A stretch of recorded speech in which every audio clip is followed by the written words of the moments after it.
বহুদিনের পুরনো কাঠের ফার্নিচার আপনি ঘরে বসেই খুব সহজে বার্নিশ করতে পারবেন, কোনো রকম টাকা খরচ করতে হবে না।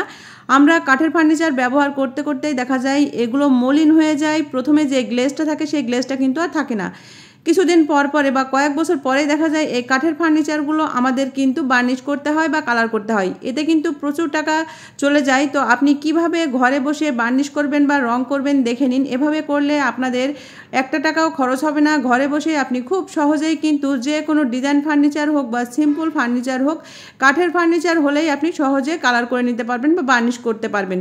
তার জন্য আপনাকে আর বাইরে থেকে বার্নিশ কিনতেও হবে না এবং আপনাকে কোনো রকম রঙও কিনতে হবে না। খুব সহজেই কোনো খরচ ছাড়াই ঘরে বসে আপনি কিভাবে এগুলো পরিষ্কার রাখবেন, ঝকঝকে রাখবেন, চকচকে রাখবেন দেখে নিন। তার জন্য আপনাকে যেটা করতে হবে তার আগে বলে দিই, ভিডিওটি যদি আপনার কাছে ভালো লাগে, উপকারী মনে হয়, অবশ্যই লাইক দিয়ে দিবেন, শেয়ার করে দিবেন। তো চলুন দেখা যাক। প্রথমে আমি চুলার পরে বসিয়ে দিয়েছি একটি পাতিল, এর ভিতরে আমি 1 কাপ পরিমাণ পানি দিয়েছি আর এখানে আমি ভর্তি করে 4 চামচ চা পাতা দিচ্ছি। দেখুন আমি কিন্তু 4 চামচ পরিমাণ চা পাতা দিয়েছি আর এখানে পানির পরিমাণ কিন্তু খুব বেশি নাই, এখানে চায়ের কাপের 1 কাপই হয়েছে। এবারে আমি এটা ফুটে ওঠার জন্য অপেক্ষা করব। এটা কিন্তু অনেকক্ষণ ধরে ফোটাতে হবে, অর্থাৎ যে পরিমাণ পানি দিয়েছি পানিটা ফুটিয়ে অর্ধেক করে নিতে হবে। আর এখানে কিন্তু চায়ের পরিমাণও বেশি দিতে হবে, অর্থাৎ এই লিকারটাকে ঘন করে নিতে হবে। তো দেখুন আমি এটা ফুটিয়ে নিয়েছি এবং লিকারটা ঘন হয়ে গেছে। এবারে আমি এটা ছেঁকে নেব। ছেঁকে নেওয়ার পরে এবারে আমি কি করব বন্ধুরা, এটা ঠান্ডা করে নিতে হবে। ঠান্ডা করে নেওয়ার পরে এর ভিতরে আমি দিয়ে দিব হোয়াইট ভিনেগার। হোয়াইট ভিনেগার বা সাদা সিরকা, এটা তো সবার বাসাতেই রয়েছে, যদি না থাকে আপনারা বাজার থেকে একটা কিনে নেবেন, কারণ এটা আমাদের খাবারে দেয়া লাগে, এটা কিন্তু সবার ঘরেতেই থাকে। তো আপনি হোয়াইট ভিনেগার দিয়ে দিবেন 2 চামচ পরিমাণ। এখানে মাপটা কিন্তু আপনাদের মাথায় রাখতে হবে। আমি 2 চামচ পরিমাণ হোয়াইট ভিনেগার দিয়ে নিলাম, সেই সাথে দিয়ে দিচ্ছি নারিকেল তেল 2 চামচ পরিমাণ। এখন অনেকেই বলতে পারেন নারিকেল তেল ছাড়া হবে কি না, সরিষার তেলেও হবে, কিন্তু সরিষার তেলে দিলে ফার্নিচার একটা গন্ধ হবে, তাই আপনারা নারিকেল তেলই ব্যবহার করবেন। এবার এটা ভালো করে মিশিয়ে নিচ্ছি। মিশিয়ে নেওয়ার পরে এই জিনিসটা দিয়ে আপনারা আপনাদের ফার্নিচার পরিষ্কার করবেন। তো আপনারা কিভাবে পরিষ্কার করবেন দেখুন, এখানে নিয়েছি আমি সুতি কাপড়, আর অবশ্যই কিন্তু সুতি কাপড় অথবা গেঞ্জি কাপড় ব্যবহার করতে হবে। তো সুতি কাপড় নেওয়ার পরে এই মিশ্রণে আমি কাপড়টা ভিজিয়ে নিব। কাপড়টা ভিজিয়ে নিয়ে যে কোনো ফার্নিচারে আপনাদের যদি ধুলা পড়ে থাকে, ধুলাটা আগে পরিষ্কার করে নেবেন। ধুলার ওপরেই কিন্তু এটা লাগাবেন না, তাহলে কিন্তু সেই গ্লেজটা আসবে না।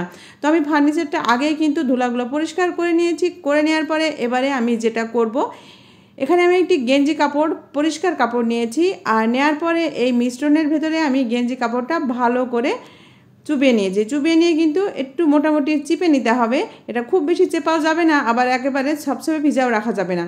তারপরে এটা দিয়ে আপনারা ফার্নিচার পরিষ্কার করবেন, দেখবেন এটা দীর্ঘদিন চকচকে ঝকঝকে থাকবে। যখনই দেখবেন গ্লেজটা কমে এসেছে তখনই আবার এটা তৈরি করে আবার মুছবেন, দেখবেন আপনাদের আর কোনো দিন বার্নিশ করতে হবে না। এখন অনেকেই বলতে পারেন তেল দিয়ে ফার্নিচার মুছলে ফার্নিচার তেল চিটচিটে হবে এবং ধুলাবালি আটকাবে।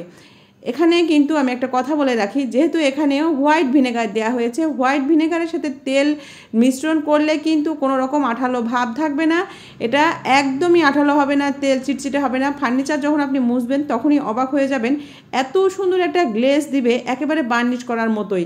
আপনারা ট্রাই করবেন, এই গ্লেজ কিন্তু সহজে নষ্ট হবে না, দীর্ঘদিন কিন্তু এই গ্লেজটা থেকে যাবে।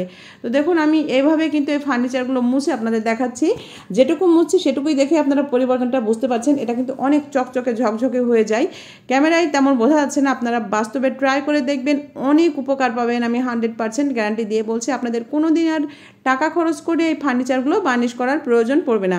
তো যেহেতু এটা সিম্পল ফার্নিচার, আমি সিম্পল ফার্নিচার আপনাদের এভাবে মুছে দেখালাম।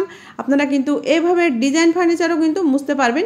ডিজাইন ফার্নিচারের ভেতরে যদি আপনাদের মনে হয় যে কাপড় ঠিকমতো প্রবেশ করছে না, সেক্ষেত্রে আপনারা ডিজাইন ফার্নিচারের ভেতরে একটি পুরনো টুথব্রাশে এটা নিয়ে ডিজাইনের ভেতরে ভেতরে পরিষ্কার করবেন, দেখবেন একেবারে ঝকঝকে চকচকে হয়ে যাবে। এতটাই কার্যকারী এই জিনিসটা, আপনারা ট্রাই করলে বুঝতে পারবেন। তো দেখুন আমি এই ডিজাইন ফার্নিচারটাও এভাবে মুছে আপনাদের দেখাচ্ছি, এটা দেওয়ার সঙ্গে সঙ্গে কিন্তু একেবারে গ্লেজ চলে আসছে। তো আশা করছি আজকের এই ভিডিওটি আপনাদের কাজে দেবে। ভিডিওটি যদি আপনাদের কাছে উপকারী মনে হয়, ভালো লাগে, অবশ্যই বেশি বেশি লাইক দিয়ে দিবেন, শেয়ার করে দিবেন। সবাই ভালো থাকবেন, আল্লাহ হাফেজ, আসসালামু আলাইকুম।